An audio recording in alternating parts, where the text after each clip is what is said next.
નમસ્કાર, nation plus ન્યૂઝમાં આપનું સ્વાગત છે. હું છું ધવલ પરમાર. ડભોઈમાં વિવિધ કેન્દ્રો ખાતે એસએસસી બોર્ડની પરીક્ષાનો પ્રારંભ થયો છે.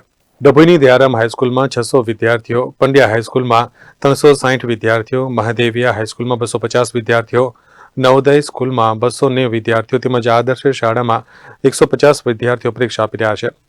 આ પ્રસંગે મહાદેવિયા સાર્વજનિક હાઈસ્કૂલ ખાતે પ્રમુખ હાજી ઇબ્રાહીમભાઈ મહુડાવાળા સહિત ટ્રસ્ટી મંડળ અને આચાર્ય સફીભાઈ ગોરે વિદ્યાર્થીઓને આવકારી મોઢું મીઠું કરાવી ગુલાબનું ફૂલ આપી શુભેચ્છાઓ પાઠવી હતી.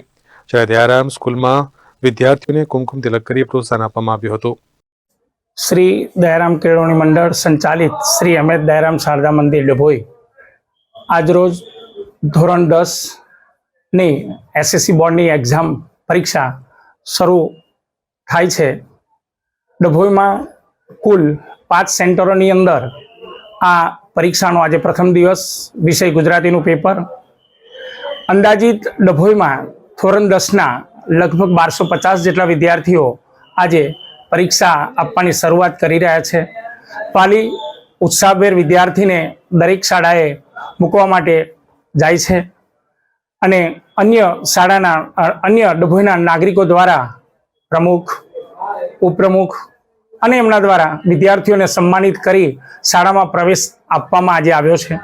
જે ડભોઈ પોલીસ દ્વારા ચુસ્ત બંદોબસ્ત શાળાની બહાર મૂકવામાં આવ્યો હતો. ભાજપ દ્વારા પરીક્ષા કેન્દ્રો પર વિદ્યાર્થીને ફૂલ આપી કુમકુમ તિલક કરીને શુભેચ્છા પાઠવવામાં આવી હતી.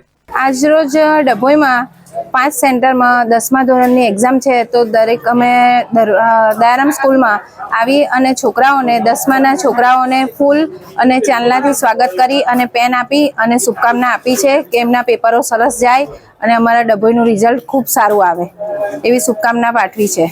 Bilal Bhurwala, nation plus news, Dabhoi.